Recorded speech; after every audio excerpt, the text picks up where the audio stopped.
Alors les amis, on se retrouve aujourd'hui pour une nouvelle vidéo. On va parler du match entre le Barça et Granada qui aura lieu ce lundi exceptionnellement. Vous le savez, le Barça maintenant joue le lundi puisque la Liga a ouvert la possibilité à des matchs le lundi. Cette fois-ci, ça sera le Barça qui n'a pas joué déjà depuis quelques semaines.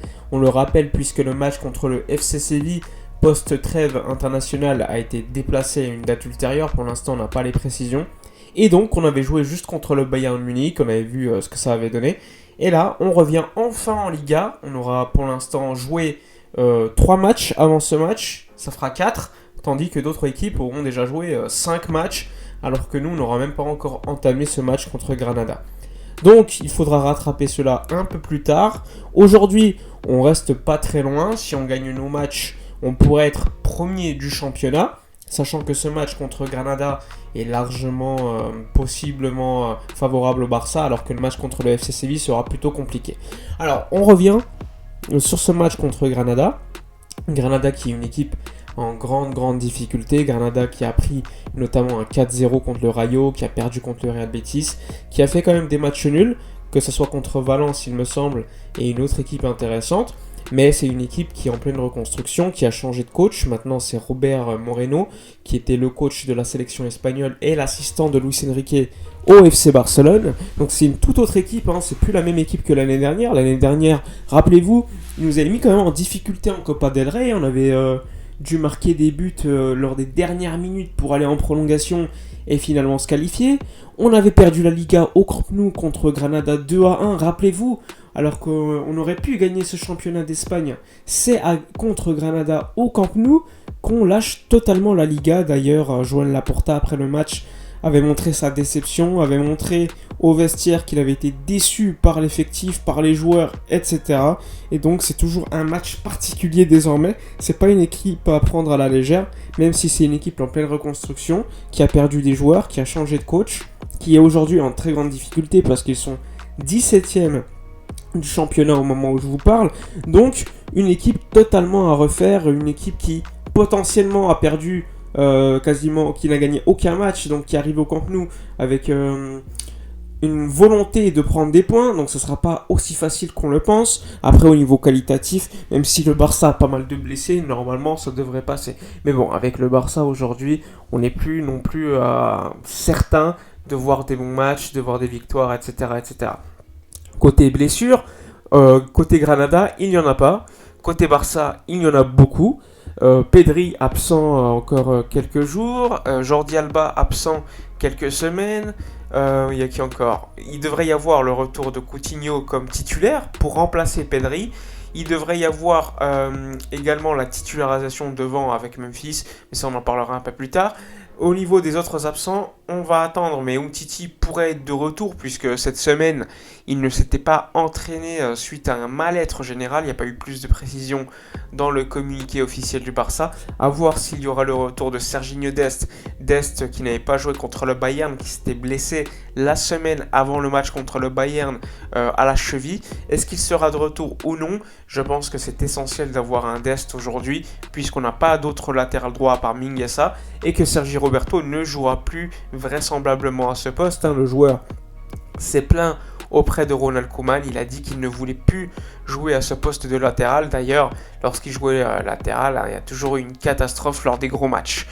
Alors, pour parler du 11 qui sera vraisemblablement mis en place, on peut s'attendre à un retour en 4-3-3, avec notamment en défense, alors je ne parle pas du gardien Ter Stegen évidemment, en défense ça devrait être à gauche Alejandro Balde qui était très bien rentré contre le Bayern Munich. C'était un joueur qui apportait beaucoup de profondeur, beaucoup de vitesse. Après évidemment, ça reste un jeune joueur, il a que 17 ans, on le rappelle. Il a prolongé il y a quelques mois. Donc ça c'est plutôt positif, il faut faire confiance aux jeunes, de toute façon on n'a plus que ça au niveau de l'effectif. Au pire des cas tu peux faire jouer Serginho Dest à gauche, mais franchement ça m'étonnerait, je préférerais mettre Alejandro Balde qui est un spécialiste à ce poste, parce que faire jouer Dest faux pied à gauche pour moi ça aurait pas trop de sens, parce que à chaque fois il reviendrait sur son pied droit, alors qu'on a vraiment besoin d'un joueur qui centre immédiatement sur son pied gauche. Alors Alejandro Balde à gauche, je pense qu'il y aura possiblement Dest à droite, ça sera plutôt intéressant s'il est présent. S'il est absent, je mettrai Mingueza. Ensuite, la défense centrale, moi, je mettrai Araujo ainsi que Eric Garcia, mais je pense que ça sera Araujo et Piqué. Mais bon, on verra bien. Ensuite, le milieu de terrain, pas beaucoup de surprises avec les absences. Moi, je m'attends à Busquets, Coutinho et Frenkie de Jong, donc pas beaucoup de surprises. Pedri étant absent, les autres joueurs n'ont pas forcément la confiance de Ronald Koeman, que ce soit Riqui Puig ou autre. Donc voilà. Et après, les autres sont tellement jeunes. Je pense à Gavi notamment, à Nico Gonzalez. Je ne les vois pas être titulaires pour un tel match. Et devant, il n'y a pas beaucoup de joueurs disponibles. Il y aura Memphis, il y aura possiblement Youssouf Demir, il y aura peut-être Luc de Jong. C'est très compliqué de parler de l'attaque du FC Barcelone, qui est aujourd'hui en pleine reconstruction. Il y a pas mal d'absents, que ce soit Dembélé qui devrait être de retour début novembre, Kun Agüero, lui, qui devrait être de retour fin octobre. Il y a également, évidemment, Ansu Fati, qui devrait reprendre du temps de jeu à partir de la semaine prochaine, peut-être contre Levante. Donc ça, c'est super. Mais bon, pour ce match contre Granada, c'est quand même compliqué de faire un 11. Je m'attends à avoir un Memphis à gauche, un Luc de Jong au centre et un Youssouf Demir à droite. Au pire des cas, si tu n'arrives pas à trouver une attaque, tu peux mettre Coutinho à gauche, tu peux mettre Memphis Depay en numéro 9 et Youssouf Demir à droite. Et dans ce cas-là, tu trouves un autre milieu de terrain comme Riqui Puig ou autre à titulariser. Mais tu as quand même des solutions pour combler ce manque de qualité offensif qui va être quand même criant lors de ce match contre Granada et en attendant le retour des blessures. Côté Barça, au niveau du calendrier, le calendrier il va commencer à se compliquer. Ok, pour l'instant, on a eu 7 points sur 9, il me semble. Donc 2 victoires, un match nul contre Bilbao. Bilbao qui est une très bonne équipe du championnat, comme vous l'avez vu, qui prend pas beaucoup de buts, qui a mis en difficulté l'Atlético Madrid au Wanda Metropolitano. Donc c'est à noter finalement le résultat contre Bilbao à San Mamés. Il est peut-être plutôt favorable. On va également suivre le résultat du match qui aura lieu ce soir entre Valence et le Real Madrid parce que c'est deux équipes qui vont lutter pour l'instant pour la première place. C'est super intéressant. Une Liga qui est accrochée avec pas mal d'équipes qui ont un niveau similaire. Et il faudra faire attention, le Barça devra faire attention à ne pas non plus faire partie de ce train et essayer d'être au-dessus de ces équipes pour au moins accrocher la Ligue des Champions la saison prochaine. Moi, je pense que ça devrait passer avec tous les retours qu'on aura.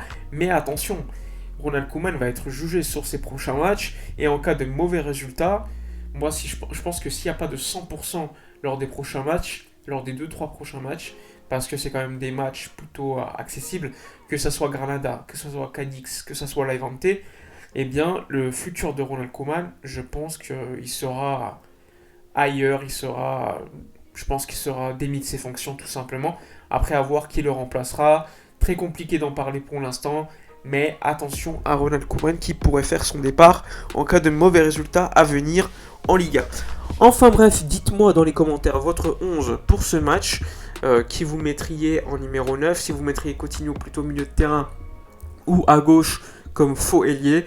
N'oubliez pas comme d'habitude de vous abonner à la chaîne, de liker, commenter, partager. Nous on se retrouve pour l'après-match qui aura lieu lundi, juste après le match, et mardi une autre vidéo sur Ansu Fati. Je vous dis à la prochaine et d'ici là, comme d'habitude, portez-vous bien.